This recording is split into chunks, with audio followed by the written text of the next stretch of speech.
ولم يولد ولم يكن له كفوا أحد والصلاة والسلام على نوره المنير سيدنا ونبينا ومولانا محمد المصطفى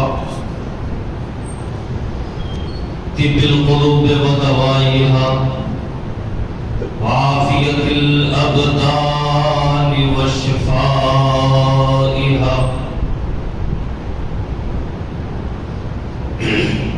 ونور الأبصار وضيائها وقوة الأرواح وغذائها وعلى آله وأصحابه وأحبائه وخدامه وشهداء محبته وأولياء أمته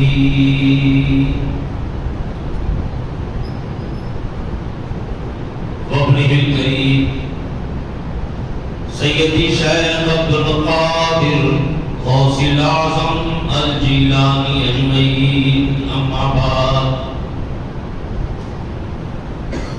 فأعوذ بالله من الشيطان الرجيم بسم الله الرحمن الرحيم كنتم خير أمة آمنت بالله صدق الله العظيم وبلغنا رسوله النبي الأمين الكريم ونحن على ذلك لمن الشاهدين والشاكرين والحمد لله رب العالمين. رسول پاک صلی اللہ علیہ وآلہ وسلم کی امت کا فرد خلفائے راشدین کی عظمت کو مانتا ہوں اور ان سے محبت کرتا ہوں، یہاں تک کہ سادات اکرام کی محبت کا سمندر میرے دل میں موجزن ہے۔ میرا تعارف یہ ہے کہ میں حنفی ہوں، ملت ابراہیمی کا فرد ہوں، اور میری حیثیت یہی ہے کہ میں غوث اعظم کے قدموں کی خاک ہوں، اور میرا بھرم یہ ہے کہ اولیاء اللہ کے سائے میں ہوں۔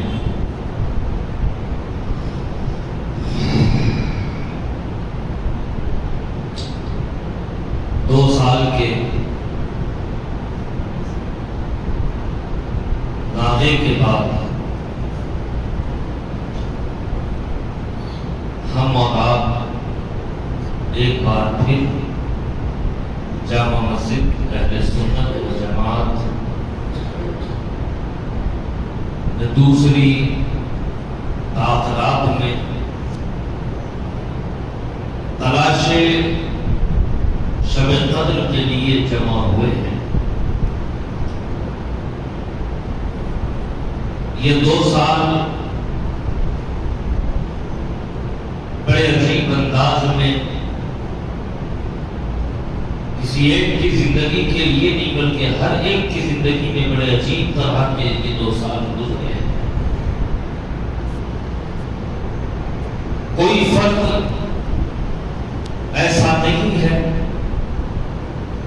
کہ جس کے جان پہچان میں، متعلقین میں، قرابت داروں میں انتقال نہ ہوا۔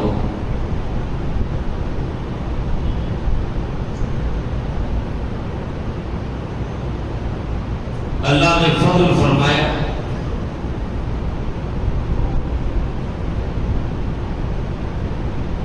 22ویں روزے تک ہم بڑی آزادی کے ساتھ پہنچ گئے ہیں۔ اللہ ہمیشہ آئندہ بھی ہمیں آزاد رکھے۔ تو عزیزو،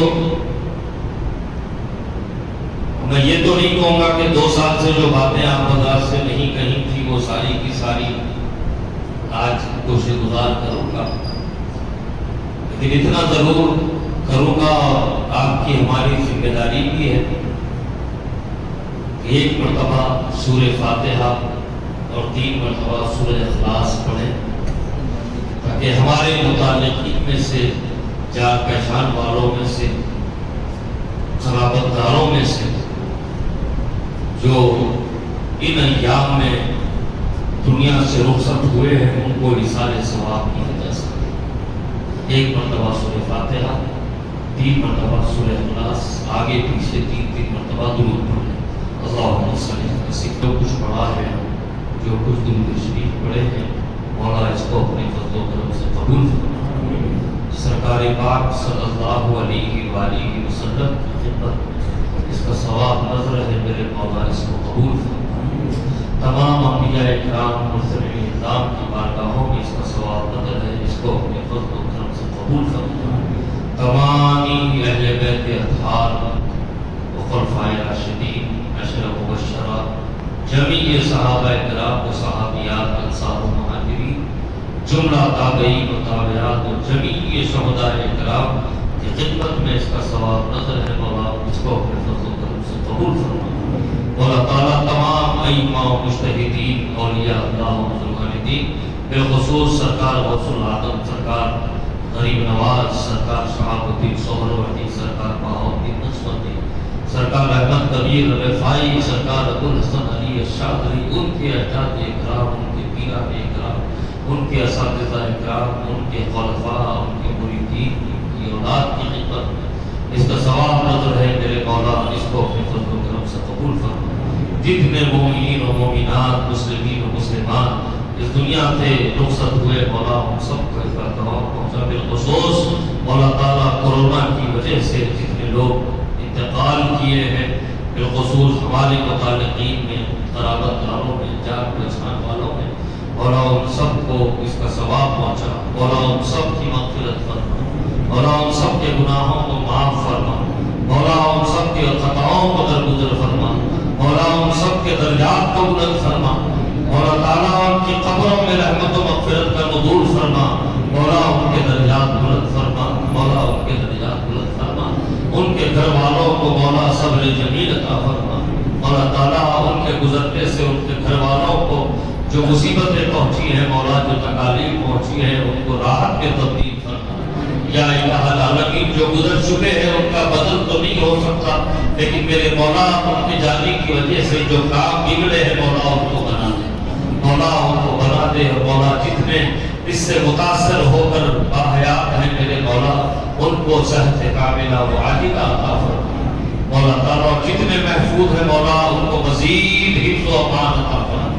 یا الہ العالمین، ان کی عمر دراز فرما۔ بالخصوص ہمارے جو بزرگ ہیں، مولا ان کی عمروں میں صحت و عافیت کے ساتھ درات کی عطا فرما۔ مولا یہ جو ہمارے بزرگ ہیں، یہ ہمارے گھروں کی رونق ہے، یہ ہماری زندگیوں کی رونق ہے، یہ ہمارے چہروں کی رونق ہے میرے مولا، ان کی عمروں میں صحت و عافیت کے ساتھ درات کی عطا فرما۔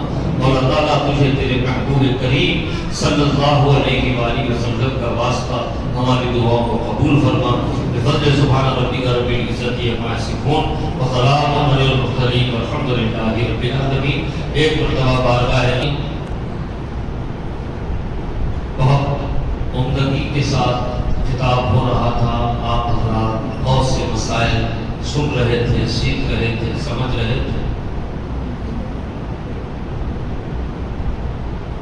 میں حسب عادت آقا کریم صلی اللہ علیہ وآلہ وسلم کی محبت کی بات کروں گا، کیونکہ ہم کو جو کچھ ملا ہے وہ حضور کے صدقے میں ملا ہے۔ حضرات گرامی حضرات اتنا دیکھ لیں کہ ہم سے پہلے بہت سی امتیں ہوئی ہیں، ہم سے پہلے بہت سی قومیں دنیا میں آئی ہیں، اور ان کے جلیل القدر پیغمبر رہے ہیں۔ ہم بھی ایک امت ہیں، ہمارے پیغمبر اللہ کے حبیب صلی اللہ علیہ وآلہ وسلم ہیں۔ گزشتہ اقوام کے، قوموں کے اور امتوں کے حال کو ہم دیکھیں تو تو ایک خاص بات ہمیں ملتی ہے کہ جب ان قوموں میں نافرمانیوں میں اضافہ ہوا، گناہوں میں زیادتی ہوئی، خطا کار بہت ہو گئے، تو اللہ تعالیٰ نے ان پر عذاب نازل فرمایا۔ طوفان آیا، پوری قوم کو بہا کے لے گیا، آسمان سے پتھر برسے، اچھی خاصی صورتیں بندروں کی شکل میں تبدیل کر دی گئی، کھانے بیٹھتے تو کھانا خون بن جاتا، جس زمین پہ وہ تھے تو اس حصہ زمین کو زمین سے اکھاڑ کر پلٹا دیا گیا، بندہ نیچے زمین اوپر۔ وجہ کیا تھی؟ گناہ، اللہ کی نافرمانی، اللہ کا قہر نازل ہوا، اللہ کا غضب نازل ہوا، برباد ہو گئے۔ اب ان کے نام بھی صرف قصوں میں ہیں، ان کی نسلوں کا ختم و خاتمہ کر دیا گیا کہ اللہ تعالیٰ جب کسی قوم سے ناراض ہوتا ہے تو اس کا نام و نشان مٹا دیتا ہے۔ لیکن میرے عزیزوں، کیا اس وقت وہ گناہ نہیں ہے جن کی وجہ سے عذاب نازل ہوا تھا؟ کیا وہ خطائیں آج نہیں ہو رہی ہیں جن کی وجہ سے اللہ کا یہ قہر نازل ہوا تھا؟ کیا نافرمانیوں کا سلسلہ رک گیا؟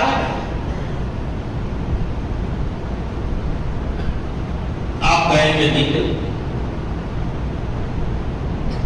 وہ جو گناہ تھے جن کی وجہ سے اللہ کا عذاب نازل ہوا تھا، وہ گناہ تو آج بھی ہو رہے ہیں۔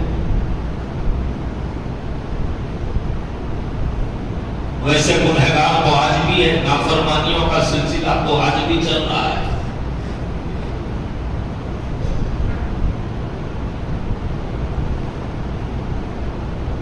اب ہم بڑے حیران ہوئے اس مسئلے کو لے کر، بڑی فکر کی، اور ہم یہ سوچنے لگے کہ شاید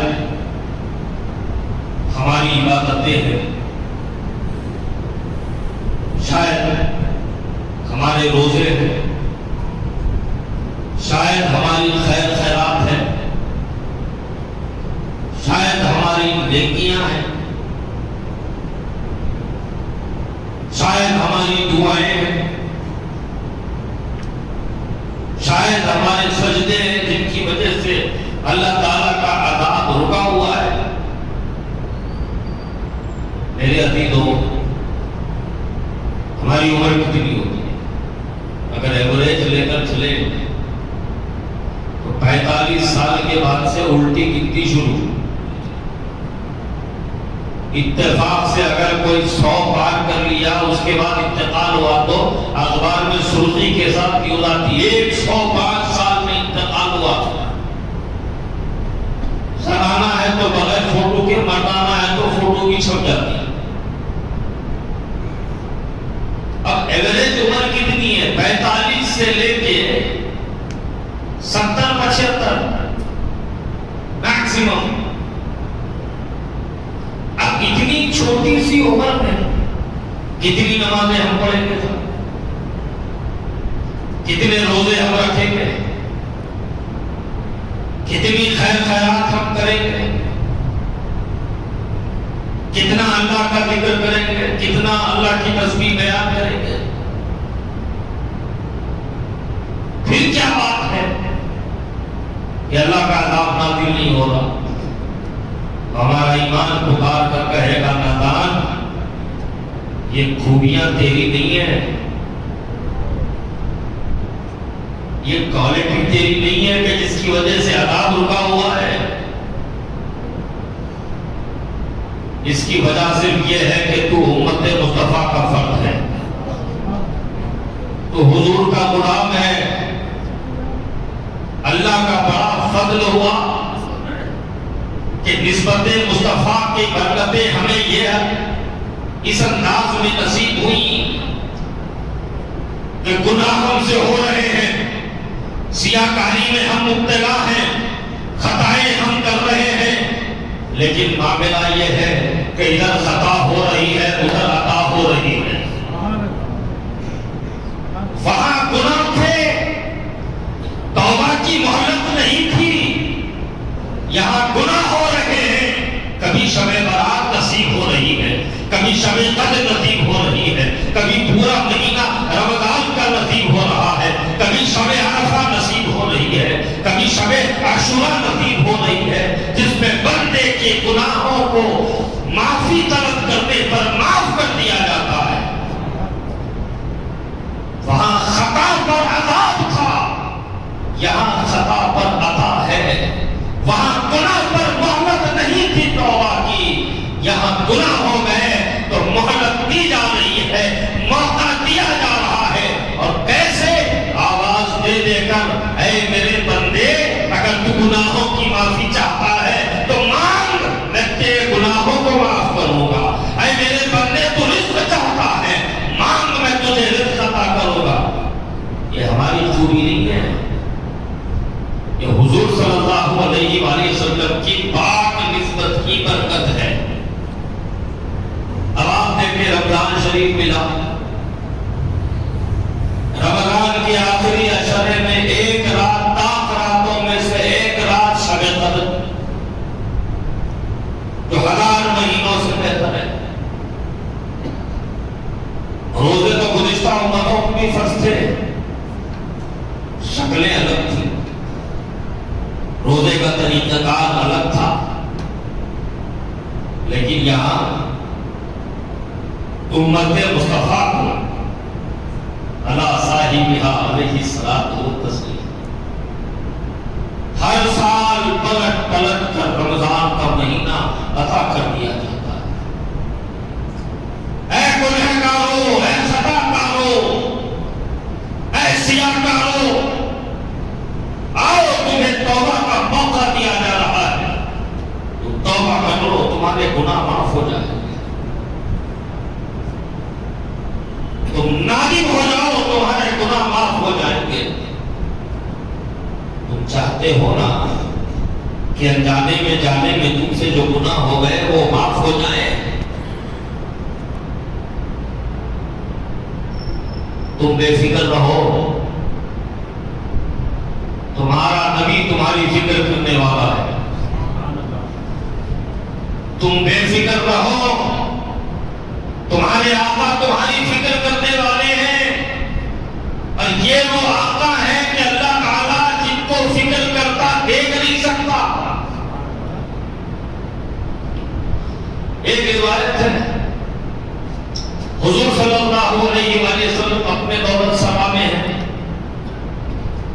بیٹھے ہوئے ہیں میرے آقا، چہرے پر فکر کے آثار۔ آقا کریم فرماتے ہیں کہ ایک وقت میرا ایسا گزرتا ہے کہ میں ہوتا ہوں، میرا رب ہوتا ہے، تیسرا کوئی نہیں ہوتا، تیسرا کوئی نہیں ہوتا، میں اور میرا رب ہوتے ہیں۔ میں کہتا ہوں، میرا رب سنتا ہے، میرا رب کہتا ہے، میں سنتا ہوں۔ ایسا ہی ایک وقت ہے کہ حضور فکر مندی کے ساتھ بیٹھے ہوئے، اللہ نے پوچھا، محبوب، آپ کے چہرے وضوحا پر میں فکر کے آثار دیکھ رہا ہوں، محبوب کیا بات ہے؟ آقا کریم نے عرض کیا، یا اللہ، اپنی امت کے احوال کو لے کر فکر ہو جاتی ہے، اپنی امت کے حالات کو لے کر فکر ہو جاتی ہے۔ اللہ نے فرمایا، محبوب کیا کمی ہے آپ کی امت کو، اس کو لے کر آپ فکر مند ہو رہے ہو؟ بتاؤ تو صحیح۔ حضور فرماتے ہیں، مولا،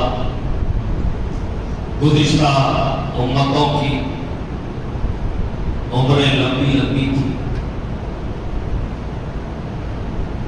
اور واقعی اگر دیکھا جائے تو اندازہ ہوگا کہ 500 سے کم کی تو بہت کم کی عمر ہے، 800 سال، 900 سال، 1000 سال کی عمر ہے۔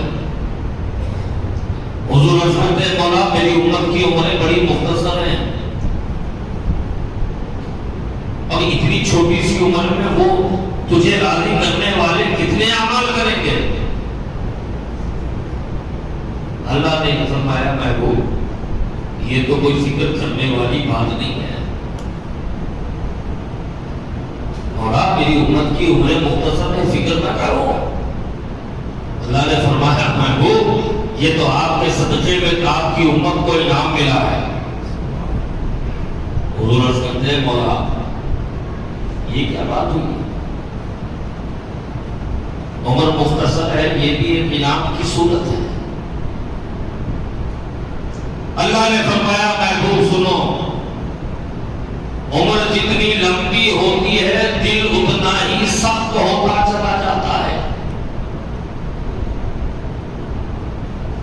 جتنی لمبی عمر ہوگی دل اتنا سخت ہوگا، اور محبوب ہمیں نرم دل لوگ پسند ہیں، تو ہم نے مختصر عمر دے دی تھا کہ تمہارا امتی جب دنیا سے جائے تو اپنی عمر کے حساب سے اس کا دل نرم ہو اور وہ ہمارا قرب پالے۔ محبوب اور کیا بات ہے، اور کیا فکر ہے؟ تو حضور نے عرض کیا مولا گزشتہ امتیں امیر تھی، میری امت غریب ہے اور اکثریت غریب ہے، چند ایک کو کچھ امیر اللہ نے بنایا ہے تو باقی سب کو تو غریب رکھا ہوا ہے۔ بھلے بھلے خاندان ہوتے ہیں، 2-3 امیر نکل جاتے ہیں، باقی سب تو متوسط زندگی گزارتے ہیں۔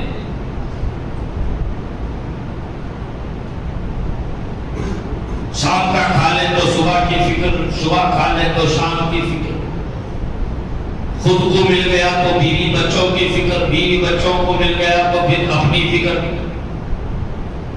یہ سطح غربت ہے مسلمانوں کی۔ لیکن ابھی تو اس میں بھی بڑی عجیب بات ہے، ایک بات آ گئی تو عرض کرو کہ ہم غریب لوگ ہیں لیکن دکھاوے کی لعنت میں اس قدر مبتلا ہیں کہ ہمارے گھر کوئی چھوٹی سی چھوٹی خوشی کا موقع آتا ہے تو ہم آپے سے باہر ہو جاتے ہیں، کوشش کرتے ہیں کہ ہم جو کام کر رہے ہیں ساری دنیا دیکھ لے اور پھر ایسا شاید شان کوئی اور کام نہ کر سکے۔ یہ مزاج ہے ہماری اپنی۔ ہمارے معاشرے میں شادیوں کا حال دیکھیں، پہلے لڑکی کی شادی کا رونا تھا، آج حال یہ ہے کہ لڑکے کی شادی کے واسطے بھی سوچنا ہے۔ غریب ہیں مگر جتنی چادر ہے اتنے پاؤں نہیں پھیلاتے، پاؤں اس سے بڑے کرنے چلے جاتے، نتیجے میں گھر کے کاغذات بھی رہن ہو جاتے ہیں، گھر میں موجود سونا بھی بک جاتا ہے، کاروبار بھی ادھر کا ادھر ہو جاتا ہے، قرضدار الگ، قرض دینے والے الگ، گھر کے چکر شروع کر دیتے ہیں۔ ابھی تو اسلام سادہ دین ہے اور اللہ کو وہی لوگ پسند نہیں جو سادگی کی زندگی گزارتے ہیں۔ امت میں اکثریت غریب ہے اور میں آپ کو بتاؤں کہ امت کے غریبوں کی حضور کو فکر۔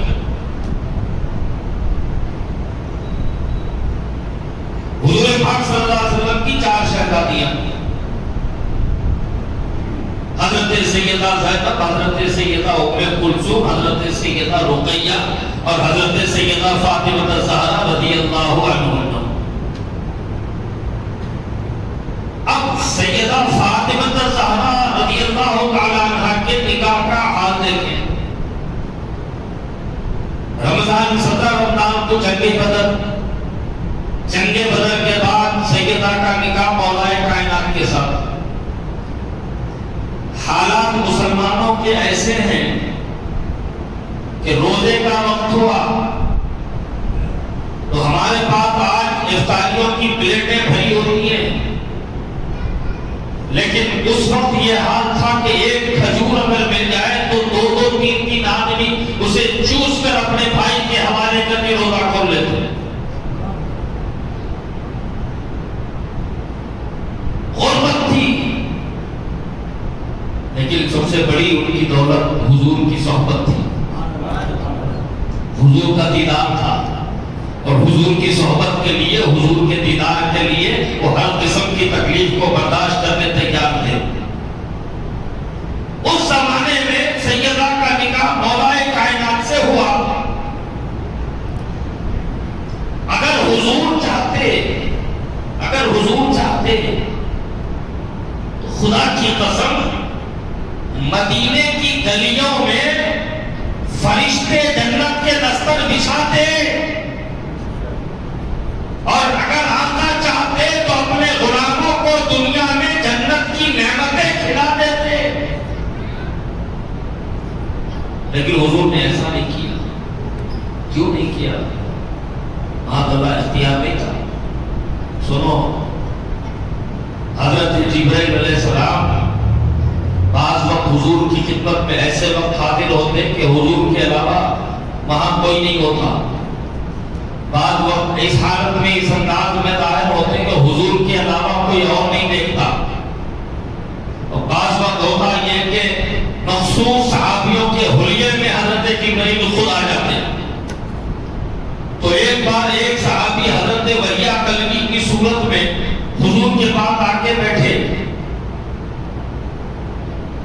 اب حضور کے پاس بیٹھے ہوئے ہیں، حضور کلام فرما رہے ہیں، سرکار سیدنا امام حضرت سرکار سیدنا امام حسین دونوں دوڑتے ہوئے آئے اور حضرت جبرائیل کی گود میں چڑھ گئے۔ اب دونوں بھائی کا کام ادھر کا چیپ دیکھ رہی، ادھر کا چیپ دیکھ رہی، ادھر دیکھ رہی، ادھر دیکھ رہی، ادھر پلٹ رہی، ادھر پلٹ رہی۔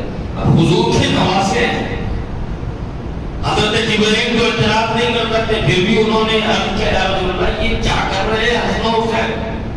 تو حضور نے فرمایا جبرائیل بات یہ ہے کہ آج تم وحیہ کلبی کی صورت میں آئے ہو، اور وحیہ کلبی جب میرے پاس آتے ہیں تو میرے نوازوں کے لیے بازار سے میوہ خرید لاتے ہیں۔ اب تم ان کی صورت میں تو یہ سمجھ رہے کہ وہی ہیں، اب بازار سے میوے لائے نہیں لائے وہ تلاش کر رہے ہیں اپنے میوے۔ تو حضرت جبرائیل علیہ السلام کا یہ معمول ہو گیا کہ جب بھی حضور کی خدمت میں آتے آتے آتے جنت سے سرکار حسن سرکار حسین کے لیے میوے لے آتے۔ اب جن کے نواسوں کے لیے جنت کے میوے آ جائیں، ان کی اماں جان کے نکاح کے موقع پر یا حضور جنت کی نعمتوں کو نہیں منگا سکتے تھے، لیکن نہیں، حضور نے نہیں کیا۔ وجہ کیا تھی؟ وجہ امت کی جو غریب اکثریت ہے اس کی فکر حضور نے فرمائی کہ میری بھی بیٹی ہے، کل میرے غریب امتی کی بھی بیٹی ہوگی، جب اس کے نکاح کا موقع ہوگا تو وہ تو مجبور ہوگا کہ ایسا کوئی کھانا کھلا سکے، لہذا اسے یہ احساس ہوگا کہ میں غریب امتی ہوں، اپنی بیٹی کی خوشی کے موقع پہ کچھ نہیں کر سکتا۔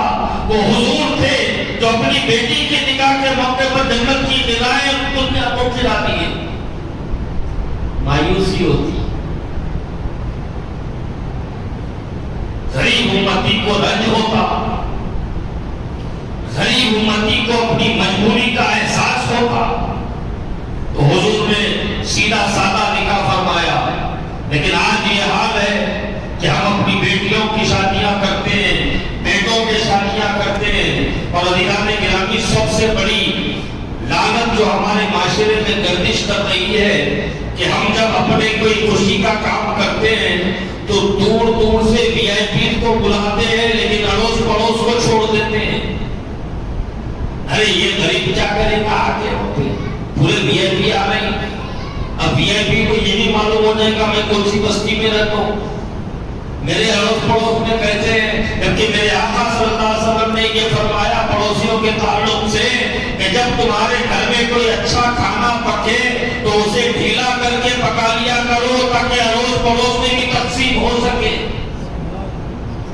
یہ بھی روایات میں موجود ہے کہ جب تمہارے پاس اتنا نہیں ہے کہ کسی پڑوسی کو کھلا سکو لیکن اچھا پک رہا ہے تو اس کا دھواں گھر سے باہر نکلنے مت دو، کہیں دھوئے کے ساتھ خوشبو پہنچے اور تمہارے غریب پڑوسی کا دل تڑپ کے رہ جائے۔ پڑوسیوں کے حقوق حضور نے اس قدر بتائے کہ صحابہ کرام فرماتے ہیں ہمیں یہ ڈر ہو رہا تھا کہ کہیں حضور ہمارے پڑوسی کو ہماری وراثت کا حصہ نہ بنا دے، لیکن آج ہماری اڑوس پڑوس سے بالکل بھی نہیں بنتی۔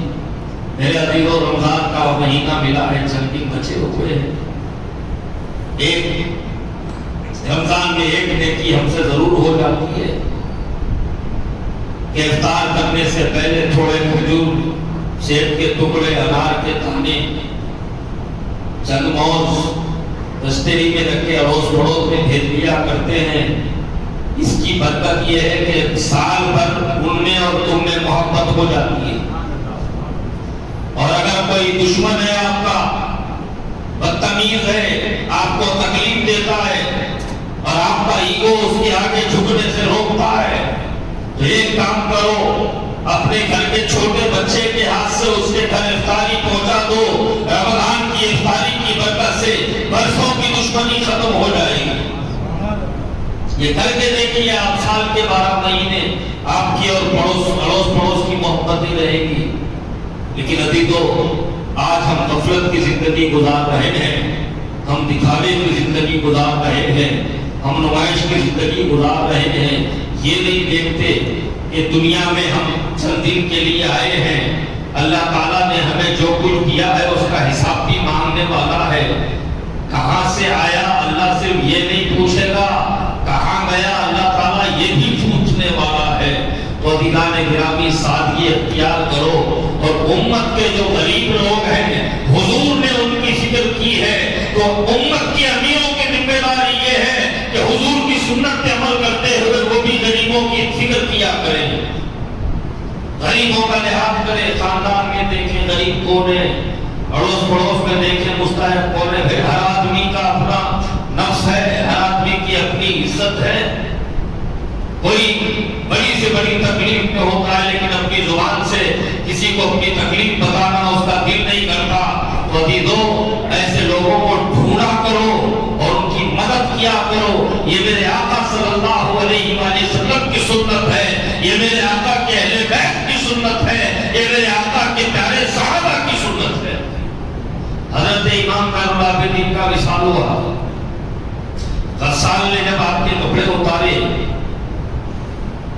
تو لوگ وہاں موجود تھے، حیران رہ گئے کہ امام زین العابدین رضی اللہ تعالیٰ عنہ جو امام حسین کے بیٹے ہیں، بیمار کربلا کے نام سے جن کو جانا جاتا ہے، ان کی پیٹھ پر ایسے نشان ہیں کہ جیسے راشن، سودا، سلف یا اناج اٹھانے والے جو مزدور ہوتے ہیں ان کے جسم پر جیسے نشان ہوتے ہیں، آپ کے جسم پر بھی ویسے ہی نشان ہیں۔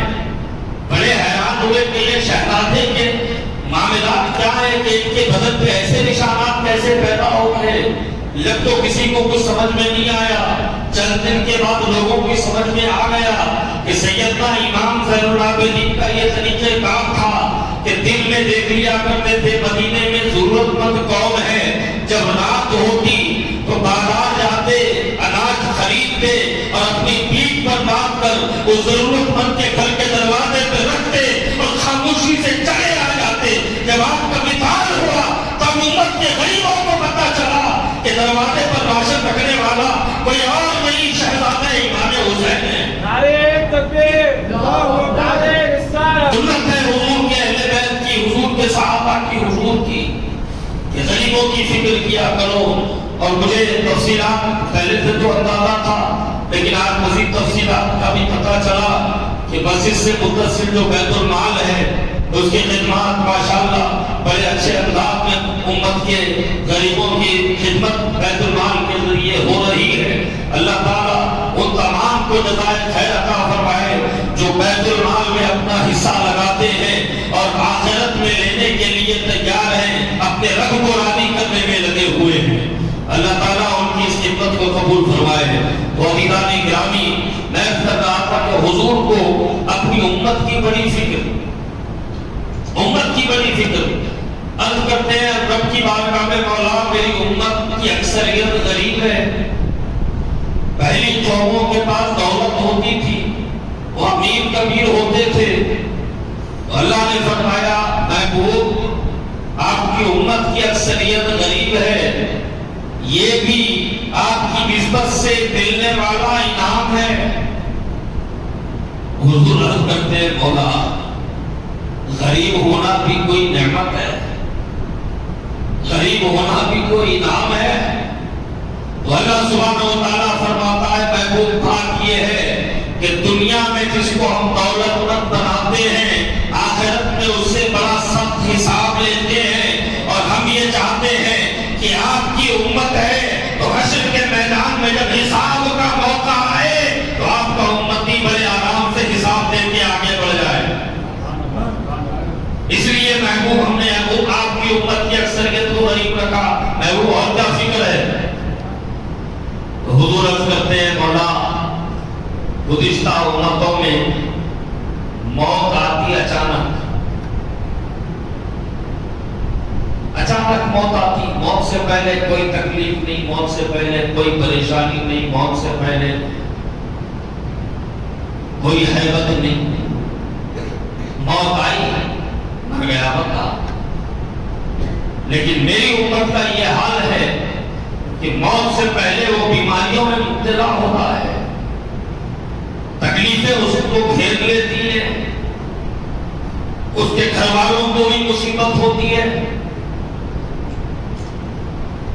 مولا اس طرح کی میری امت کی موت ہے۔ اللہ فرماتا ہے محبوب یہ بھی تو آپ کی نسبت کا صدقہ ہے جو آپ کی امت کو ملا ہے۔ حضور عرض کرتے ہیں مولا یہ کیا بات ہوئی کہ اتنی تکلیفیں، اتنی مصیبتیں، اتنے غم، اتنا رنج مرنے سے پہلے؟ اللہ فرماتا ہے محبوب بات یہ ہے کہ گزشتہ جو امتیں تھیں ان کو ہم توبہ کی مہلت نہیں دیتے تھے، چونکہ یہ آپ کی امتی ہے محبوب، آپ کے غلام ہیں، تو ہم یہ چاہتے ہیں کہ جانے انجانے میں ان سے جو کچھ گناہ ہو گئے موت سے پہلے ان کو بیمار کر دے، تاکہ بیماری سے گھبرا کر ہی صحیح اپنے توبہ کی معافی مانگ کر جب دنیا سے اٹھائے جائیں تو گناہوں سے پاک و صاف رہیں۔ سبحان اللہ۔ محبوب یہ صدقہ آپ کی امت کو آپ کے ذریعے ملا ہے۔ محبوب اور کیا فکر ہے؟ حضور عرض کرتے ہیں مولا گزشتہ جو امتیں تھی، گزشتہ جو قومیں تھی، ان کو قیامت کا کوئی دھڑکا نہیں تھا، قیامت کی کوئی ہیبت نہیں تھی ان کو، اور ان کو اس بات کا علم تھا کہ ان پہ قیامت آنے والی نہیں ہے، ان کے اور قیامت کے بیچ میں اور میری امت ہے، تو وہ بڑے اطمینان کی زندگی گزارتے تھے اور دنیا سے چلے جاتے ہیں۔ لیکن میرا امتی ہمیشہ قیامت کا دھڑکا لگا ہوا، اس جو زمانے میں رہے گا قیامت کی علامات کچھ نہ کچھ دیکھے گا، اسی اور حیرت میں اس کی زندگی گزرے گی کہ اب قیامت آتی کی، جب قیامت آتی کی، اب قیامت آتی جب قیامت آتی کی۔ مولا یہ فکر مندی کی زندگی میری امت کو مل رہی ہے۔ اللہ نے فرمایا محبوب دنیا میں رہ کر وہ اگر اس بات سے ڈرا ہوا ہے کہ قیامت کب آئے گی فکر نہ کرو، سنو اس کے بدلے میں انہیں سہولت کیا ملی ہے۔ گزشتہ امتیں، گزشتہ قومیں جن پر قیامت آنے والی نہیں تھی، وہ دنیا سے چلے گئے اور اپنی اپنی قبروں میں پڑے ہوئے قیامت کا انتظار کرنے میں لگے ہوئے ہیں۔ محبوب تمہارا امتی یوں مرے گا، قبر میں جائے گا، یوں قیامت آئے گی، قبر سے اٹھا لیا جائے گا۔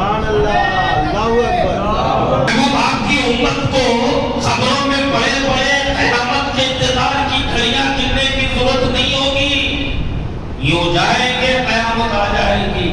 تو حضور کو بڑی فکر رہی اپنی امت کی. اب یہ جو شب قدر ملی ہے یہ بھی حضور کی فکر کا نتیجہ ہے. حضور نے فکر فرمائی ہے تبھی تو شب قدر ملی ہے. میرے آقا صلی اللہ علیہ وآلہ وسلم اپنے پیارے صحابہ کے درمیان جلوہ افروز ہیں اور گزشتہ قوموں کے ایک نیکوکار بندے کا میرے آقا ذکر فرماتے ہیں کہ ایک بندہ تھا اللہ کا بڑا نیکوکار تھا. 1000 برس کی اس کی عمر تھی اور وہ بڑا عابد تھا, بڑا زاہد تھا. اب حضور یہ فرما رہے ہیں صحابہ کرام ایک دوسرے کی صورت دیکھ رہے ہیں. حضور نے پوچھا کیا ہوا؟ تو عرض کرتے ہیں یا رسول اللہ 1000 سال کی عمر, اس میں عبادت, اس میں ذوق, اس میں تقوی, اس میں پرہیزگاری, اس میں نیک اعمال. یا رسول اللہ اتنی لمبی عمر ملنے کے بعد اتنی نیکیاں, اس کی برابری ہم تو نہیں کر سکتے.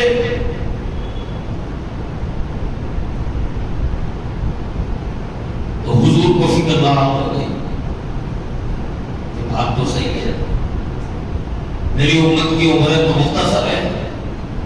اب عمر مختصر ہے تو حضور تو سب جانتے, حضور تو ہم کو بھی جانتے ہیں اور ہم میں جو بزرگ موجود ہیں ان کو بھی جانتے ہیں. ہماری جوانیاں تو مسجد سے دور گزرتی ہیں. جب سب کچھ ختم ہو جاتا,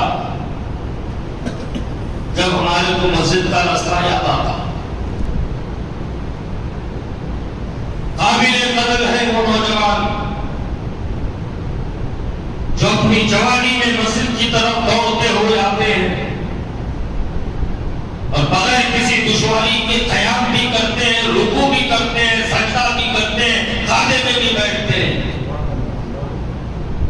قابل قدر ہے وہ نوجوان جو اپنی مصروف زندگی میں سے نماز کے لیے وقت نکالتے ہیں. کتنے مختصر تعداد ہے.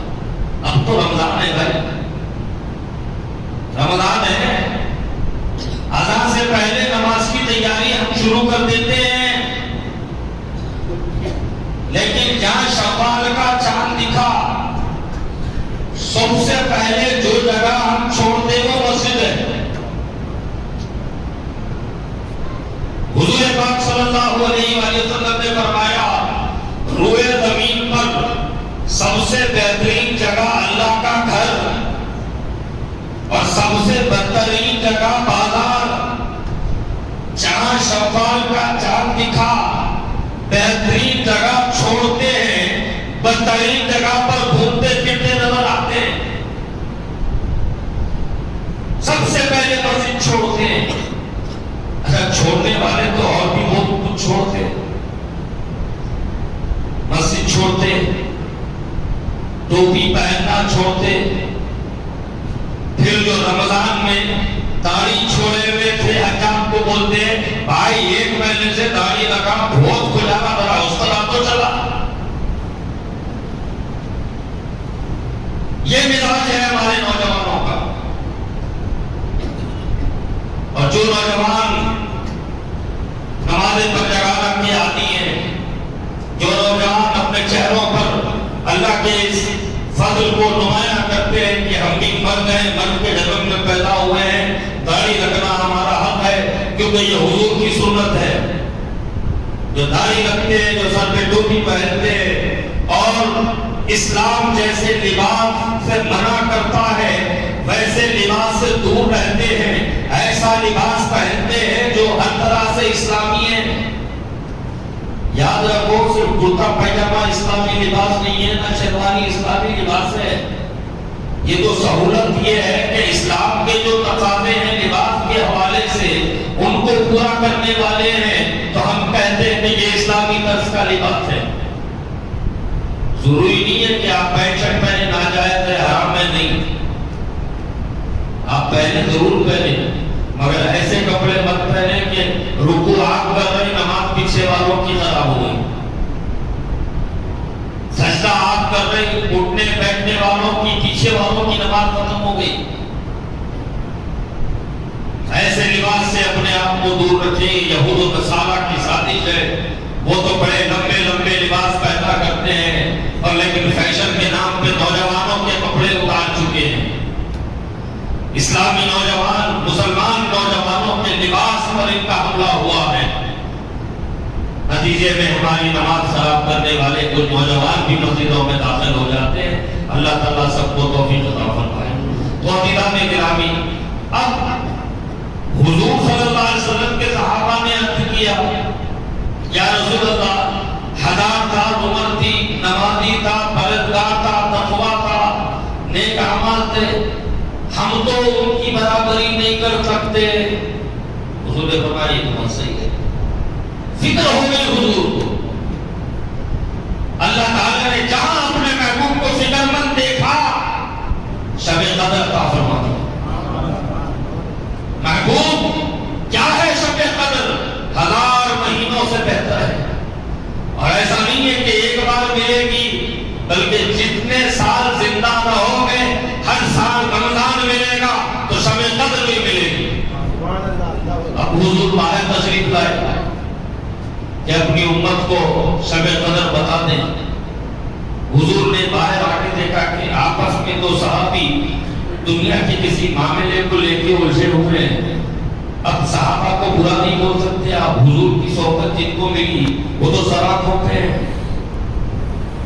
لیکن اللہ تعالیٰ کی حکمت ہوتی ہے۔ دو صحابی آپس میں الجھے ہوئے، حضور پتہ نہیں آئے تھے، شب قدر رک گئے۔ اب حضور کو دیکھا، انہوں نے جھگڑا روک دیا۔ اب حضور کھڑے میں تو اور بھی صحابہ جمع ہو گئے۔ حضور نے فرمایا جانتے ہو میں تمہیں کیا بتانے آیا تھا؟ صحابہ کرام نے کہا یا رسول اللہ بتا دیں۔ آقا نے فرمایا نہیں، بتانے تو آیا تھا لیکن ان دونوں کو آپس میں جھگڑتے دیکھ کر رک گیا، اب نہیں بتاؤں گا۔ یا رسول اللہ کیا ہے؟ آقا نے فرمایا میں شب قدر کے بارے میں بتانے آیا تھا، شب قدر کون سی رات ہے وہ بتانے آیا تھا، لیکن ان کے الجھاؤ کی وجہ سے میں رک گیا۔ اب ظاہر کی بات ہے اور بھی صحابہ موجود ہیں، وہ سب کو جھگڑا نہیں کرے، ان کا نقصان کیوں؟ ان کا نقصان کیوں؟ حضور نے فرمایا سنو، سب کا نقصان تو نہیں کروں گا۔ رمضان میں اللہ تعالیٰ نے ایک ایسی رات رکھی ہے جو 1000 مہینوں سے بہتر ہے۔ اب رمضان میں پھر حضور نے خلاصہ فرمایا رمضان کے آخری 10 راتوں میں سے ایک رات کو اللہ نے شب قدر بنایا۔ اب یہاں بھی حضور نے نشاندہی تو ضرور فرما دی، اگر چاہتے حضور کو بتا دیتے شب قدر کون سی ہے، لیکن نہیں بتائے۔ حضور نے اتنا بتا دیا کہ 10 راتوں میں تلاش کرو۔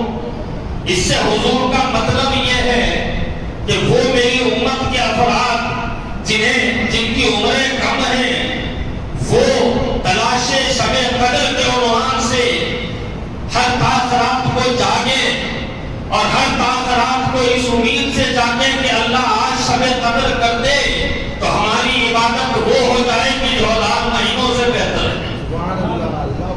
تو حضور کی اپنی امت سے محبت یہ تھی کہ حضور یہ چاہتے ہیں کہ شب قدر تو ملے گی، لیکن شب قدر کے حوالے سے میرا امتی کچھ اور محنت کر لے، ثواب زیادہ ہو جائے گا، کیونکہ رمضان میں اللہ تعالیٰ نے برکت ایسی رکھی ہے۔ میرے آقا صلی اللہ علیہ وآلہ وسلم فرماتے ہیں کہ جس نے ایک فرض رمضان میں ادا کیا اس کو ثواب اتنا ملے گا جیسا دوسرے مہینے میں 70 فرض اس نے ادا کیے۔ ہر نیکی کا اجر و ثواب 70 گنا کر دیا جاتا۔ اب جو زکوٰۃ کا مسئلہ ہے، زکوٰۃ رمضان میں دینا ممکن نہیں ہے۔ زکوٰۃ کبھی بھی جب سال پورا ہوا زکوٰۃ دے سکتے، لیکن بزرگوں نے رمضان سے زکات کو اس لیے جوڑ دیا کہ زکات تو ایک بار دے رہے ہو ثواب 70 گنا ہو جائے. زکات ایک بار دے رہے ہو ثواب 70 گنا ہو جائے، لیکن زکات دینے میں نہیں ڈرتی. اس لیے بزرگوں کا طریقہ کیا تھا کہ رمضان آنے سے پہلے یعنی زکات فرض ہونے سے پہلے ان کو اندازہ ہوتا کہ اب یہ جو مال جمع ہو گیا اس کو ایک سال ہونے والا ہے، خیرات کر دیتے. زندگی بھر اپنے اوپر زکات کو فرض ہونے نہیں دیا. کیوں؟ سنو، حضرت امام باقر رضی اللہ تعالیٰ عنہ سے کسی نے پوچھا کہ حضور زکات کتنی دی جاتی ہے؟ بولے جتنا جمع ہے اس کا 2.5%. تو آپ لوگ بھی ایسی کرتے پہلے میں. امام باقر نے فرمایا کہ 2.5% جمع مال میں سے تم دیتے اور 2.5% رکھ لے کے باقی زکات ہم دیتے. سبحان اللہ، اللہ اکبر. زکات کو فرض ہونے نہیں دیا بزرگوں نے. کئی ایسے بزرگ ہوتے ہیں، اللہ کا کرم ہے میرے آبا و اجداد میں بھی کئی ایسے بزرگ ہیں زندگی میں زکات فرض ہونے نہیں دی. 4 سال پورا ہونے کے قریب آئے سارا مال خیرات کر دیا. کیوں؟ وجہ کیا ہے؟ وجہ یہ ہے کہ وہ ڈرتے اس بات سے تھے کہ حساب کتاب میں کمی بیشی ہو گئی تو اللہ کو جواب دینا پڑے گا. اور بات صرف 2.5% کی ہے. 2.5% زکات نکالو. اب جو مال بچا ہوا ہے اس کی بچانے کی، اس کی حفاظت کی ہم بڑی فکر کرتے.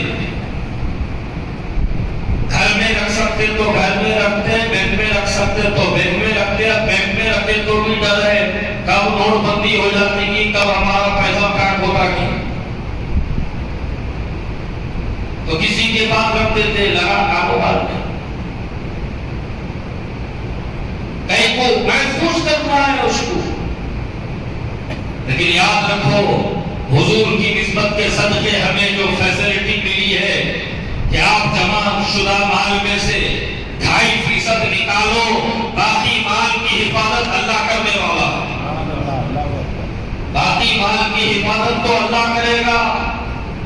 آپ کتنا کچھ کر لو، اللہ کی ذمہ داری نہیں ہے کہ اس کی حفاظت کرے، لیکن جس مال کی زکات دی جاتی ہے اس مال کی حفاظت کا ذمہ اللہ خود اٹھا لیتا ہے. تو یہ زکات دینے کے فائدے ہیں. تو عزیزان گرامی، رمضان شریف ملا، اللہ کا بڑا فضل ہے، اللہ کا بڑا کرم ہے. اللہ کا بڑا فضل، اللہ کا بڑا کرم ہے. اب تلاش شب قدر میں ہم بیٹھے ہوئے ہیں کہ اللہ ہمیں شب قدر دلا دے. اچھا، اس میں کچھ ایسے لوگ ہیں جو آئے صرف تلاش شب قدر کے لیے، رات گزارے، شب بیداری کرے، تہجد پڑھے، قیام اللیل کرے، پھر چلے گئے. اور بعض ایسے ہیں جو 20 رمضان ہوتے ہی گھروں سے بوریاں بستر لے کے مسجد کو آ گئے. اب آنے والوں کی تھنکنگ کیا ہے؟ مولا تیرا بڑا کرم ہے کہ تو نے ہمیں رمضان دیا. پہلا عشرہ رحمتوں سے منسوب ہے، دوسرا عشرہ مغفرت سے منسوب ہے، اور تیسرا عشرہ جہنم سے آزادی کے پروانہ ملنے سے منسوب ہے. تو مولا رحمت تو حاصل ہو گئی، چلتے پھرتے رحمت حاصل کر لیے. مغفرت تو گناہوں کی ہو گئی، چلتے پھرتے کبھی گھر میں، کبھی مسجد میں، کبھی دکان میں، کبھی نوکری پہ. مغفرت بھی گناہوں کی کرا لیے. اب اصل مسئلہ جہنم سے آزادی کا پروانہ ہے. مولا اب تیری رضا خوشنودی کے لیے بہترین گھر ہے ہمارا، اس میں ہمارا بہترین بیڈ روم ہے جس میں اے سی لگا ہوا ہے. آرام دہ بستر ہے، سوئے تو سوئی جاتے، لیکن میرے مولا ہم نے اپنے گھر والوں کو چھوڑا، اپنے گھر کو چھوڑا، اپنی گھر والی کو چھوڑا، مولا تیرے در پہ آ کے پڑ گئے ہیں، اور مولا اس وقت تیرے در سے اٹھیں گے جب تو ہم کو جہنم سے آزادی کا پروانہ عطا فرمائے گا۔ تو قابل مبارکباد ہے وہ لوگ جو شب قدر کی تلاش میں لگے ہیں، اللہ شب قدر دلا دے، اور ان سے زیادہ مبارکباد کے حقدار وہ لوگ ہیں جو اعتکاف میں بیٹھے ہوئے ہیں۔ اچھا اعتکاف میں بیٹھے تو بڑے فائدے ہیں، پیٹرول کتنا پیسہ لیٹر 100 کے اوپر، بولی نہیں کرتے، اب بولتے باہر نکلے تو کہاں تھا 2 روپے بڑھ گئے، انتقال ہوا، پیٹرول ڈلانا میت میں جانا، کوئی بیمار ہوئے پیٹرول ڈلانا، ٹریفک میں دھکے کھا لیتے ہوئے عیادت کر کے واپس آنا، ادھورے انداز میں، اور کسی مریض کی اگر بار بار عیادت کرے تو تھوڑے دن میں خود مریض ہو جاتے ہیں۔ اب اعتکاف کا فائدہ دیکھو، بندہ اعتکاف میں ہے، اب اعتکاف میں جو بیٹھے ہیں اللہ ان کے رشتہ داروں کو، قرابت داروں کو، گھر والوں کو سلامت رکھے۔ اگر ان کیس کسی کا انتقال ہو گیا، اب اعتکاف میں بیٹھا ہوا ہے، نہیں جا رہا، کیوں؟ اعتکاف میں بیٹھا ہوا ہے، پیٹرول بچ گیا، ٹریفک کے دھکے بچ گئے، اتنا سوگ بچ گیا، ثواب مل گئے۔ میرے آقا صلی اللہ علیہ وآلہ وسلم نے فرمایا اعتکاف میں بیٹھنے والا باہر نکل کر جو کام کر کے ثواب کما سکتا، چونکہ اعتکاف میں وہ بیٹھا ہے، وہ کام نہیں بھی کرے گا تو اس کو ثواب ملے گا۔ یہ اعتکاف کا فائدہ ہے۔ اور سنیے، اعتکاف حضرت سیدنا امام زین العابدین رضی اللہ تعالیٰ عنہ اپنے والد سیدنا امام حسین رضی اللہ تعالیٰ عنہ سے روایت فرماتے ہیں کہ امام حسین رضی اللہ تعالیٰ عنہ نے فرمایا میں نے رسول اللہ صلی اللہ علیہ وآلہ وسلم کو یہ فرماتے ہوئے سنا کہ جو رمضان کے آخری عشرے میں اعتکاف بیٹھے گا اس کو 2 حج اور 2 عمرے کا ثواب ملے گا۔ اعتکاف کے کتنے فائدے ہیں، اور جب اعتکاف میں بیٹھے ہوئے ہیں تو ذرا تھوڑا فیس بک بھی چھوڑ دیجئے، تھوڑا واٹس ایپ بھی چھوڑ دیجئے، تھوڑا انسٹاگرام چھوڑ دیجئے، اور اللہ سے ایک ہی دعا کیجئے کہ مولا رمضان کی برکت سے جن گناہوں کو ہم نے چھوڑا ہے دم آخر تک مولا ان گناہوں سے ہمیں محفوظ فرما دے، اور اللہ سے یہ دعا کیجئے کہ اللہ رمضان کی برکت سے جن نیکیوں کو ہم نے کرنا شروع کیا ہے ان نیکیوں کی ہمیں عادت ڈال دے، جب تک دنیا میں رہے یہ نیکیاں ہم کرتے رہیں۔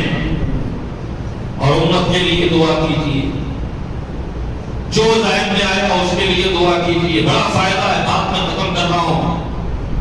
بڑا فائدہ یہ ہے کہ ایک مومن جب دوسرے مومن کے غائب آنے میں دعا کرتا، مثال کے طور پہ اے اللہ میرا فلاں بھائی غریب ہے اس کو امیر بنا دے، دعا کرتی ہے۔